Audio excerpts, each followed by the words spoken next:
जय श्री कृष्णा, राधे राधे।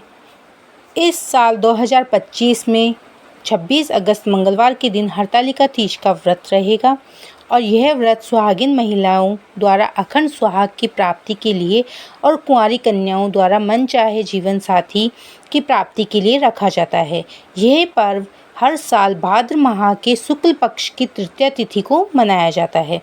इस दिन महिलाएं निर्जल और निराहार उपवास रखती है। इस व्रत को करने से भगवान शिव और माता पार्वती का आशीर्वाद प्राप्त होता है। जीवन के सभी कष्ट दूर होते हैं। हरतालिका तीज का व्रत भगवान शिव और माता पार्वती के अटूट रिश्तों को ध्यान में रखकर किया जाता है।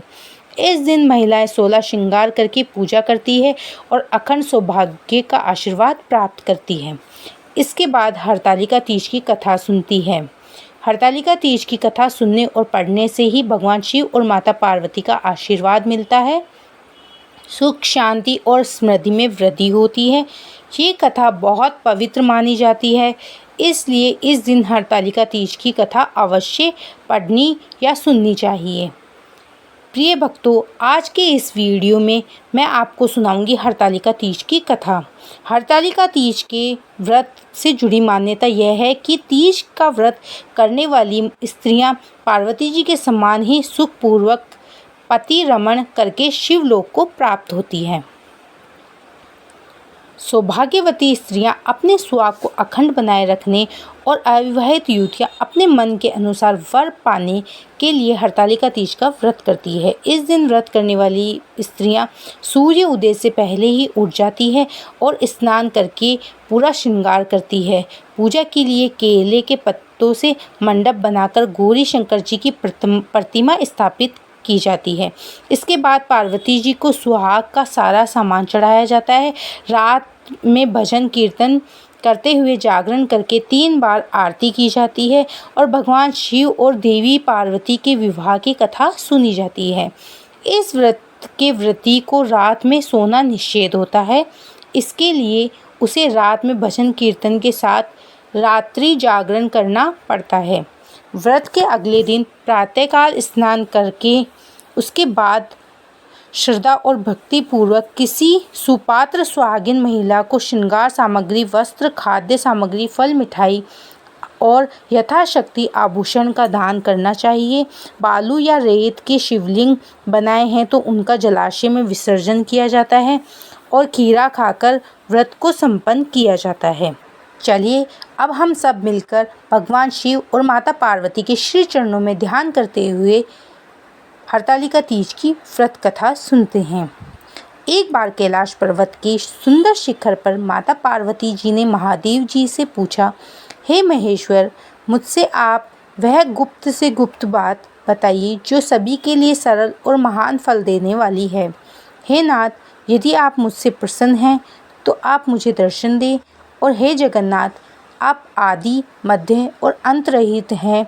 आपकी माया का कोई पार नहीं है। आपको मैंने किस भांति प्राप्त किया है? कौन से व्रत, तप या दान के पुण्य फल से आप मुझको वर रूप में मिले?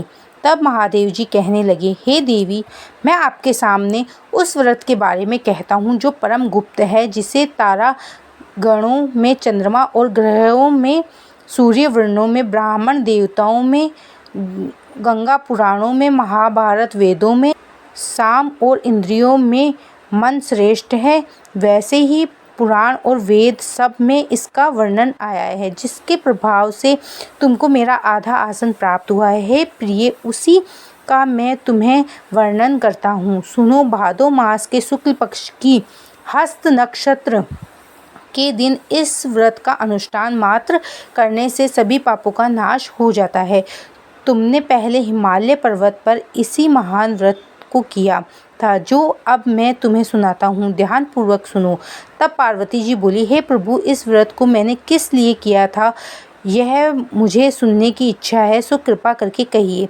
तब शंकर जी बोले, आर्य व्रत में हिमालय नामक एक महान पर्वत है, जहाँ अनेक प्रकार की भूमि अनेक प्रकार के वृक्षों से सुशोभित है, जो सदैव बर्फ से ढके हुए और गंगा जी की कल ध्वनि से शब्दमान रहता है। हे पार्वती जी, तुमने बाल्यकाल में उसी स्थान पर परम तप किया था और 12 वर्ष तक के महीने में जल में रहकर और वैशाख मास में अग्नि में प्रवेश करके तप किया। सावन के महीने में बाहर खुले में निवास कर अन्न त्याग कर तुमने तपस्या करी थी। तुम्हारे उस कष्ट को देखकर तुम्हारे पिता बड़ी चिंता हुई। चिंता में वह सोचने लगे कि अपनी इस कन्या का विवाह किससे करूं। एक दिन देव ऋषि नारद जी वहां आए और देव ऋषि नारद जी ने तुम शैलपुत्री को देखा। तुम्हारे पिता हिमालय ने देव ऋषि को अर्धपाद आसन देकर सम्मान सहित बिठाया और कहा, हे मुनीश्वर, आप यहाँ तक आने का कष्ट कैसे किया, कहिए क्या आज्ञा है। तब नारद जी बोले, हे गिरिराज, मैं श्री विष्णु भगवान का भेजा हुआ यहाँ आया हूँ। आप मेरी बात सुनो। आप अपनी कन्या को उत्तम वर को दान करो। ब्रह्मा, इंद्र, शिव आदि देवताओं में विष्णु भगवान के समान कोई भी उत्तम नहीं है। इसलिए मेरे मत से आप अपनी कन्या का दान भगवान विष्णु को ही दे दें। हिमालय बोले, यदि भगवान वासुदेव स्वयं ही कन्या को ग्रहण करना चाहते हैं और इस कार्य के लिए ही आपका यहाँ आगमन हुआ है, तो मेरे लिए अत्यंत गौरव की बात है। मैं अवश्य ही अपनी कन्या उन्हें दूंगा। हिमालय का यह आश्वासन सुनते ही देव ऋषि नारद आकाश में अंतर्ध्यान हो गए और भगवान विष्णु के पास पहुँचे। नारद जी ने हाथ जोड़कर भगवान विष्णु से कहा, प्रभु, आपका विवाह कार्य निश्चित हो गया है। इधर हिमालय ने पार्वती जी से प्रसन्नता पूर्वक कहा, हे पुत्री, मैंने तुमको भगवान विष्णु को अर्पण कर दिया है। पिता के इन वाक्यों को सुनते ही देवी पार्वती जी अपनी सहेली के घर गई और पृथ्वी पर गिरकर अत्यंत दुखी होकर विलाप करने लगी। उनको विलाप करते हुए देखकर सखी बोली, देवी, तुम किस कारण से दुखी हो, मुझे बताओ, मैं अवश्य ही तुम्हारी इच्छा पूरी करूंगी। तब पार्वती जी बोली, हे सखी, सुनो, मेरे जो मन की अभिलाषा है सुनाती हूँ। मैं महादेव जी को वर्ण करना चाहती हूँ। मेरे इस कार्य को पिताजी ने बिगाड़ना चाहा है, इसलिए मैं निस्संदेह इस शरीर का त्याग करूँगी। पार्वती जी के इन वचनों को सुनकर सखी ने कहा, देवी, जिस वन को तुम्हारे पिताजी ने ना देखा हो, तुम वहाँ चली जाओ। भगवान शंकर कहते हैं, तब देवी पार्वती अपनी सखी का यह वचन सुनकर ऐसे ही तुमको चली गई। पिता तुम हिमालय के इधर तुमको घर पर ना पाकर सोचा कि मेरी पुत्री को कोई देव, दानव अथवा किन्नर हरण करके ले गया है, और मैंने तो नारद जी को वचन दे दिया था कि मैं अपनी पुत्री का विवाह भगवान विष्णु के साथ करूँगा। हाय, अब यह कैसे पूरा होगा। ऐसा सोचकर वह बहुत चिंतित होकर मूर्छित हो गए। तब सब लोग हाहाकार करते हुए दौड़े और मूर्छा दूर होने पर गिरिराज से बोले कि हमें आप अपनी मूर्छा का कारण बताओ। हिमालय बोले, मेरे दुख का कारण यह है कि मेरी रत्न रूपी कन्या को कोई हरण करके ले गया है, या सांप ने काट लिया है, या किसी सिंह ने मार डाला है। वह न जाने कहाँ चली गई है, या उसे किसी राक्षस ने मार डाला है। इस प्रकार कहकर गिरिराज दुखी होकर ऐसे ही काँपने लगे जैसे तेज वायु के चलने पर कोई वृक्ष काँपता है। इसके बाद, हे पार्वती, तुम्हें गिरिराज साथियों सहित घने जंगल में ढूंढने निकले। तुम भी सखी के साथ भयानक जंगल में घूमती हुई एक वन में एक नदी के तट पर गुफा में पहुंच गई। उस गुफा में तुम अपनी सखी के साथ प्रवेश कर गई, जहां तुम अन्न जल का त्याग करके बालू का लिंग बनाकर मेरी आराधना करती रही। उस समय पर भाद्र मास की हस्त नक्षत्र युवती तृतीया के दिन तुमने मेरा विधि विधान से पूजा किया और रात्रि को गीत गायन करते हुए जागरण किया। तुम्हारे उस महाव्रत के प्रभाव से मेरा आसन डोलने लगा। मैं उसी स्थान पर आ गया जहाँ तुम और तुम्हारी सखी दोनों थी। मैंने आकर कहा कि मैं तुमसे प्रसन्न हूँ, तुम मुझसे कोई वरदान मांगो। तब तुमने कहा, हे देव, यदि आप मुझसे प्रसन्न हो तो आप महादेव जी ही मेरे पति हो। मैं तथास्तु कहकर कैलाश पर्वत पर चला गया और तुमने प्रभात होते ही मेरी उस बालू की प्रतिमा को नदी में विसर्जित कर दिया। हे शुभे, तुमने वहाँ अपनी सखी सहित व्रत का पारण किया।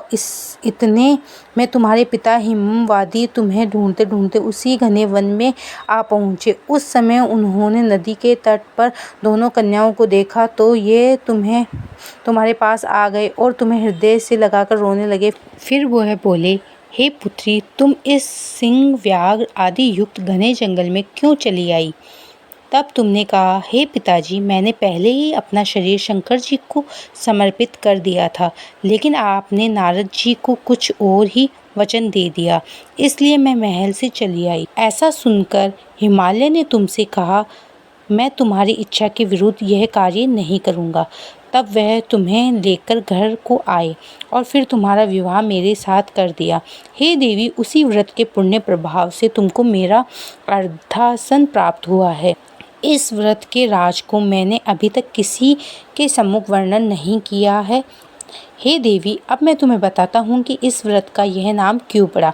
तुमको सखी हरण करके ले गई, इसलिए हरतालिका नाम पड़ा। पार्वती जी बोली, हे स्वामी, आपने इस व्रत राज का नाम तो बता दिया, लेकिन मुझसे इसकी विधि और फल भी बताइए कि इसके करने से किस फल की प्राप्ति होती है। तब शंकर जी बोले कि सौभाग्य की इच्छा रखने वाली महिलाओं को यह व्रत पूरे विधि विधान के साथ करना चाहिए। इस व्रत में केले के पत्तों से मंडप बनाकर उसे बंदरवारों से सुशोभित करें, उसमें तरह तरह के रंगों से युक्त रेशमी वस्त्रों की चांदनी ऊपर तान दे, चंदन आदि सुगंधित द्रव्यों का लेपन करके महिलाएं एकत्रित हो शंख, भेरी, मृदंग, घंटे, घड़ियाल आदि बजाए विधि पूर्वक मंगलाचार करके श्री गौरी शंकर की बालू निर्मित प्रतिमा स्थापित करें।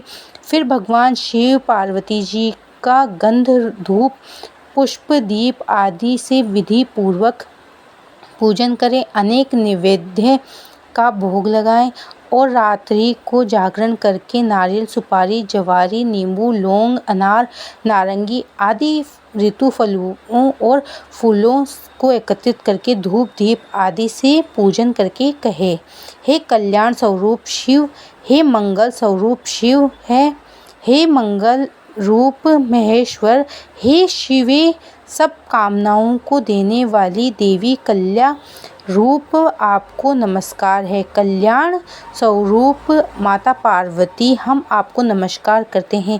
भगवान शंकर को सदैव नमस्कार करते हैं। हे ब्रह्मा रूपिणी, जगत का पालन करने वाली माँ, आपको नमस्कार। हे सिंह वाहिनी, मैं सांसारिक भय से व्याकुल हूँ, आप मेरी रक्षा करो। हे महेश्वरी, मैंने इसी अभिलाषा से आपका पूजन किया है। हे देवी, आप मेरे ऊपर प्रसन्न होकर मुझे सुख और सौभाग्य प्रदान कीजिए। इस प्रकार के शब्दों द्वारा उमा सहित शंकर जी का पूजन करके विधि पूर्वक कथा सुनकर वस्त्र, आभूषण आदि ब्राह्मणों को दान करें। इस प्रकार से व्रत करने वाले के सारे पाप नष्ट हो जाते हैं। बोलिए भोले शंकर भगवान की जय, माता पार्वती की जय। उम्मीद है यह कथा आपको अच्छी लगी होगी।